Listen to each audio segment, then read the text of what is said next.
D. James Kennedy Ministries presents Truths That Transform. Well, if we're going to reclaim America, how are we going to do it? Well, I think the scriptures are very explicit. Glad and Right Wing Watch found out that the Benham brothers were going to be on HGTV, and they were not going to have that. This is Truths That Transform.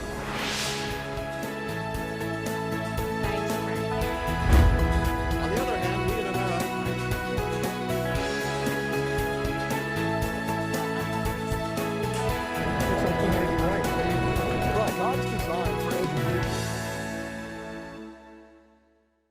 Thank you for joining us for this edition of Truths That Transform, a viewer-supported program. I am Frank Wright, president of D. James Kennedy Ministries, and I hope you'll visit our ministry website, which contains a wealth of video, audio, digital, and print resources, all from a biblical perspective.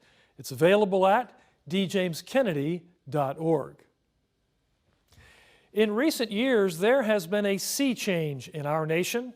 In 2015, the Supreme Court declared same-sex marriage to be a constitutional right, rewriting the Constitution itself after hundreds of years and overturning millennia of human history.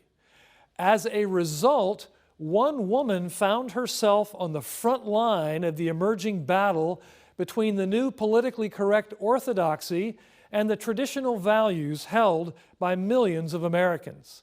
Kim Davis, a court clerk in Kentucky, refused to issue same-sex marriage licenses based on her Christian convictions, and she went to jail for that resolve. I recently had a chance to sit down and talk with Kim Davis. Well, Kim, thanks for joining us today. We're delighted to have you with us. Well, thank you. It's an honor. Now, you can testify that it's not easy to stand for Christ in a public way, is it? No, it's not easy. It's not pleasant sometimes. But you know, I have to count it all a blessing and to be very thankful that God chose me. You know, that's a great honor in itself, to be able to stand on His Word, for His Word, and just to exhibit love and through all of it. It wasn't an easy year. You know, it was filled with death threats and not just on my home, my family, myself, my workers. The people of Kentucky had a chance to vote on same-sex marriage, didn't they? They did in 2004. And what was the outcome of that referendum? The referendum vote was about 74% in favor of defining marriage as between one man and one woman, and then the remaining portion was that it could be whatever. Yeah. So, but yeah, they spoke very loud. Loud and clear. Loud and clear, yes, sir. Loud and clear. Yes. But we live in a day when the Supreme Court thinks it can overrule the voice of the people. Yes, and that's sad. When the Supreme Court ruled, it was ruling on a case that came up through particular circuits to the court. And legally, its decision only affected the circuits affected by that, right? But even so, the Supreme Court, in overturning a law, doesn't make new law. Exactly. And you were left in a position where if we just agreed that the Supreme Court had the authority to do what it did, it struck down a law, you were left without a law to enforce. You were left without clear guidance. And so it was totally unjust for them to argue that you were violating the law, in that the Supreme Court has no authority to make law. They can strike down a law but not make it. Is that how you saw it? Exactly, and we had made that point many times. My office is mandated through statutes, and those statutes had not been addressed. Actually, the statute still remains that it is illegal for a county clerk to issue a license to a couple of the same sex. That's not been amended. That's not been ratified or turned down or anything like that. So all those statutes are now being addressed with the new bills that are being presented on the Senate and the House floor. So, but yeah, I was upholding my law. You were I was obeying the upholding law. my You law. were I was obeying my law. And that's what people failed. You know, I had couples bring in the whole Supreme Court ruling, and I said, you know, I really don't need to see this because that's not a law, that's a ruling. And, well, why won't you do this? And so then I go to the Bible and I tell them, don't be telling me the Bible, don't be reading me the Bible. I said, well, you asked why I couldn't issue you the marriage license. And I'm explaining to you and I'm showing you why I cannot. You know, they didn't want to hear that though. They wanted to shove that paper down my throat and make me eat it for my dinner, you know. We Christians sometimes tend to succumb to a cultural idea that victory is determined by the outcome that we see. But if you stood for Christ, and the outcome were still not good, you still stood for Christ. I think would you agree that we may be heading into some days where people have to be willing to stand? Whether the outcome is knowable or is good or not. There's a standing for truth, right? Most definitely, regardless of, and that's what I told the Lord. I said, Lord, you know, regardless of the outcome of this, know that I have loved and I have stood. And I have withstood, and it's all for your glory. Yeah. You know, it was all for His glory.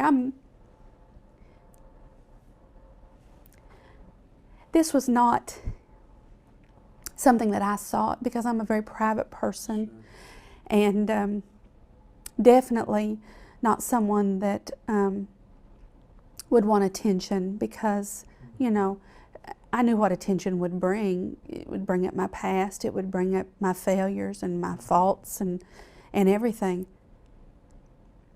But you know, God was so good to me, so just gracious in all His ways.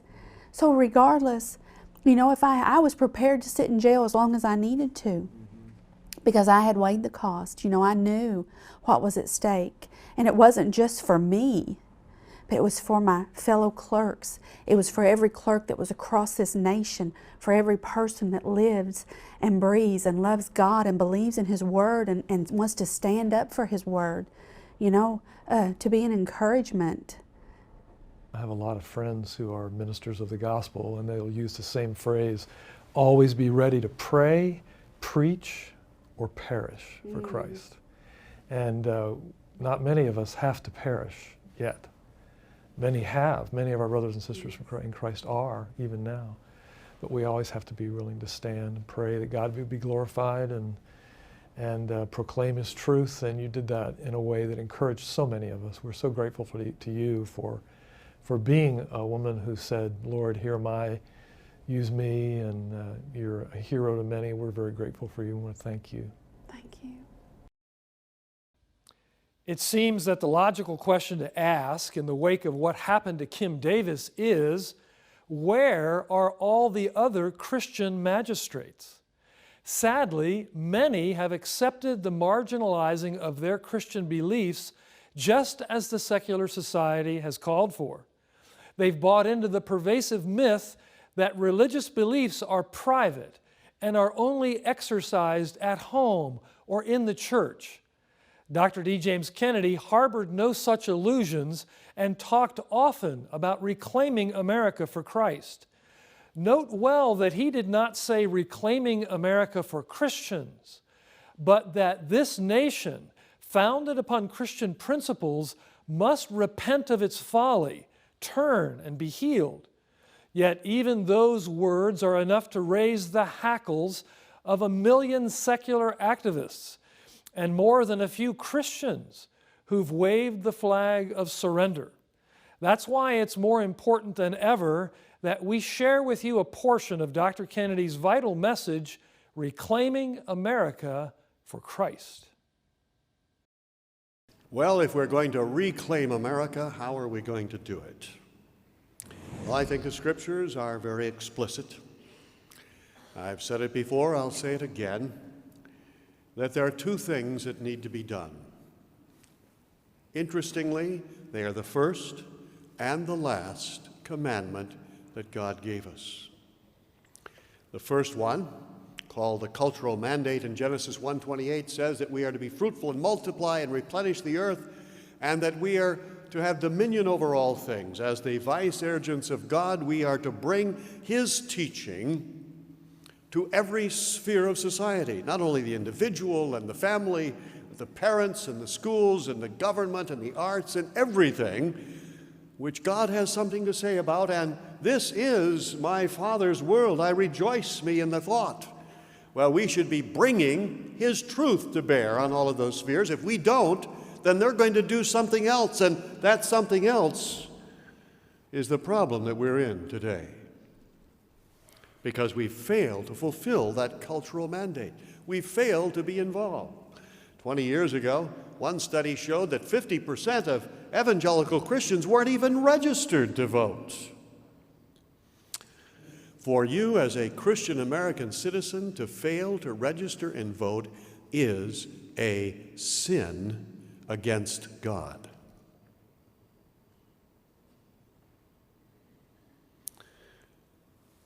Now, how do I know that? Well, what is a sin? Well, most Americans don't even know that, so no wonder they don't know that's a sin. But a sin is any failure to do that which God has commanded us to do, or any doing of those things which he has commanded us not to do. God has commanded us to render unto Caesar the things that are Caesar, which at the very least in a democratic republic means that we exercise our franchise, we register and vote at the very lowest level. So, dear friend, I hope that you will, if not registered, you know what you need to do? If you're not registered and you haven't been voting, you need to repent. That's what you need to do. And get yourself down and get registered, get informed, and vote. And I hope that you'll become active in our society. And not only voting, I hope that you'll become involved in our libraries and in our schools, in our parental associations, and in all phases of the culture in which you live. Otherwise, views that are antithetical to that which God has taught us in his word will prevail, as they do prevail today, not only in education and in the media and in entertainment, but also in government as well. And we need to do something about that, which if we had been doing, would have radically changed things. Let me say that ultimately, all that we can do in our society is not going to change human hearts. It is going to remove the obstacles that the ungodly have brought in to oppose that changing of human hearts, because that is exactly what Satan wants to do. He will fight in every way possible to impede the progress of the gospel of Christ. Human nature cannot be changed by legislation. It can only be changed by the Spirit and gospel of Christ. We need to get government out of the way in order that the gospel may go forth unimpeded today. And that's the other rail of the church train, not only the Great Commission, the cultural mandate rather, but also the Great Commission, which is to share the gospel, to preach the gospel to every creature. Are you proclaiming the good tidings to people in this nation? If all of the Christians in America simply led one person to Christ this year, this nation would once again be overwhelmingly Christian, and most all of the problems of society would vanish like snow before the rising sun. That's the reason for the problems of America, and that is the answer to the solution to those problems.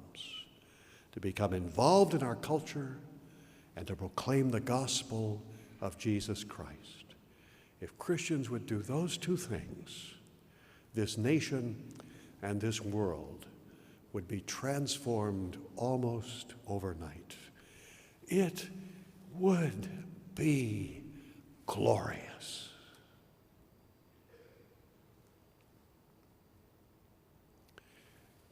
Will you do it?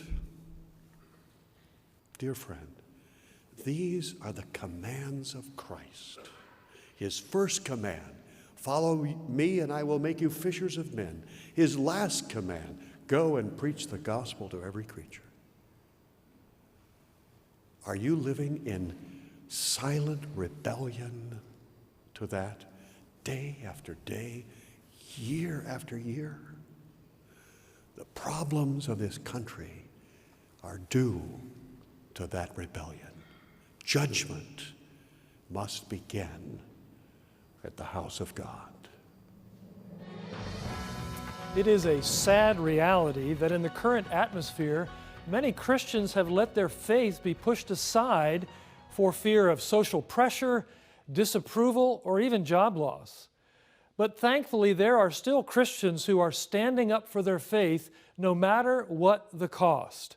Among them are the Benham brothers, who gave up a lucrative TV program in order to stand firm on their Christian convictions.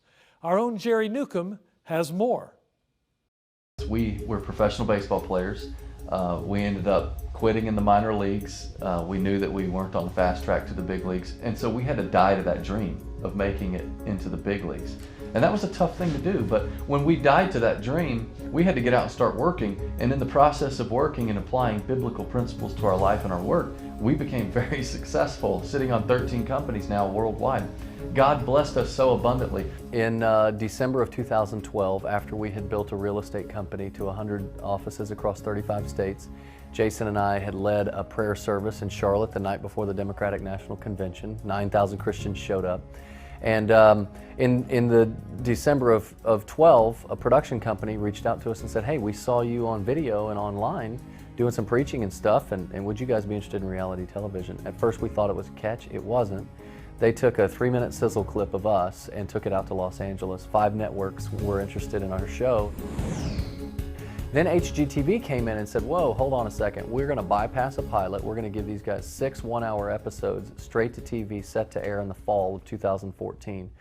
So in the spring of 2013, they sent us the long-form contract. Before we signed, HG did all their background checks, and they saw us at that prayer service.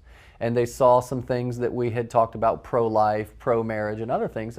And so HG then reached out to us and said, hey, listen, we just want to make sure you're not anti-gay. And we said, you know who we are. By this time, it had been about 8 months into the process. And we met with them in person, and they said, you know what, we really like you guys. We want to have you on our network. Things were looking up for the Benham brothers, and HGTV announced publicly news of the upcoming show Flip It Forward, which the channel announced and advertised in their upcoming program lineup. When they did that, Glad and Right Wing Watch found out that the Benham brothers were going to be on HGTV, and they were not going to have that. So they reached out to HGTV, and we write about this in our book. We talk about there's about a week-long period of time where we had conversations back and forth with HGTV, basically stating, listen, we've sold 20,000 houses in Charlotte, North Carolina. We don't discriminate against anybody. This whole non-discrimination thing's just a straw man. But there's a narrative that they're going to try and create about the two of us to make us as haters, and we're not haters. And HGTV said, we know that. We like you guys. You're going to be stars on our network. Well, then Right Wing Watch created a story, a new narrative on the Benham brothers, and some of the things that they said, and they took our comments out of context and grabbed comments from some other leaders and slapped them on us and really made us look pretty bad. Then they mobilized their activist base and just pounded HGTV's Facebook page. And it was at that moment that HG said, oh, whoa, we weren't expecting that. And then they had to call us and fire us. It's interesting that the very thing that attracted HGTV to us is what got us fired. It was our biblical faith. And the way that worked out in the business world is what made us as successful as we are. We had the same exact beliefs when we were 12 years old that we have today, and at one point HG liked us so much that they offered us a reality show.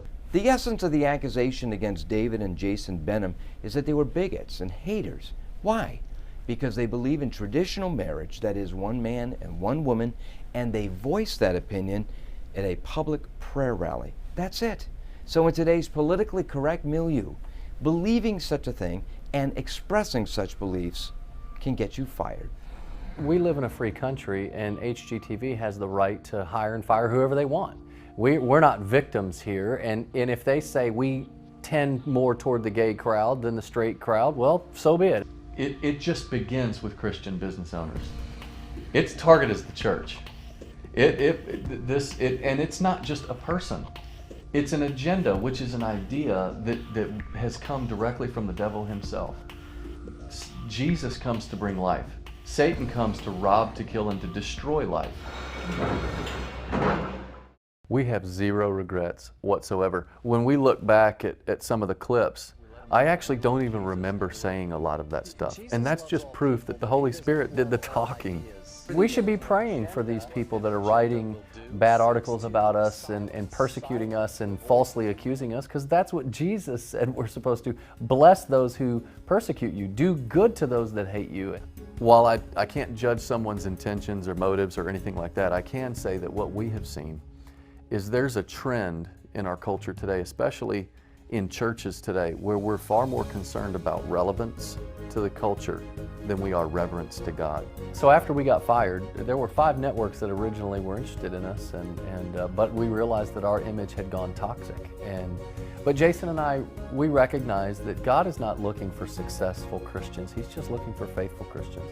And at the end of the day, Jason, we just want to hear, well done, good and faithful servant. With or without a reality show, we want to faithfully serve the Lord. I mean, it would be nice if we were on reality television, but that's nothing that we're seeking.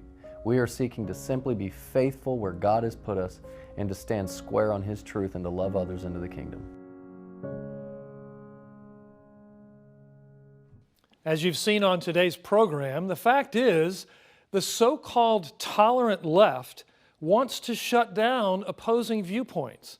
And they will go to great lengths to make sure that happens, levying legal, economic, and other penalties they can think of. It's really nothing new, however. For decades in America, secularists have used the threat of government intimidation to silence Christian viewpoints. Well, it's now time to put a stop to that once and for all. My good friend Jennifer Kennedy Cassidy is here to share with us exactly how we can do that. Jennifer, welcome. Thank you, Frank. It was the intention of America's founders that churches and preachers be able to say whatever their consciences dictated. Churches have been exempt from taxation since the beginning because the church doesn't exist at the pleasure of the state. It's a freestanding institution that can rebuke even the government from God's word when necessary. But beginning with then House Speaker LBJ in the 1950s, the IRS has been used as a weapon to keep churches silent. The implicit threat is that pastors had better remain silent on political issues or risk losing their church's tax exemptions. This threat cuts completely against the spirit of the First Amendment, and it's time to get rid of the so-called Johnson Amendment and return to the free exercise of religion in America. We've put together a petition calling upon our leaders in Congress to do just that. This urgent petition asks them to support the Houses of Worship Free Speech Restoration Act. The bill that's been proposed would protect churches from harassment and silencing by the IRS. Please contact us to get your petitions to your senator and representatives, sign them, and return them right away. Make your voice heard and stand for true freedom of religion. Simply write to us at Box 6084, Albert Lea, Minnesota 56007, or call toll-free 877-962-7677, or go online at djameskennedy.org. And please consider giving a generous donation to help us with the ongoing work of this ministry. If you're able to give a generous donation, we will send you the important, hard-hitting book, The IRS Exposed, as our thank you. This book documents how the power of the IRS has been abused to silence Christian and conservative voices. It's a national scandal that the mainstream media isn't telling you about. But you'll find the truth here in The IRS Exposed as our thanks for your generous donation. Again, make sure to contact us for your petition to your leaders in Congress, calling upon them to protect churches by enacting the Houses of Worship Free Speech Restoration Act and return it to us right away. And receive a copy of The IRS Exposed as our thanks when you give a generous donation.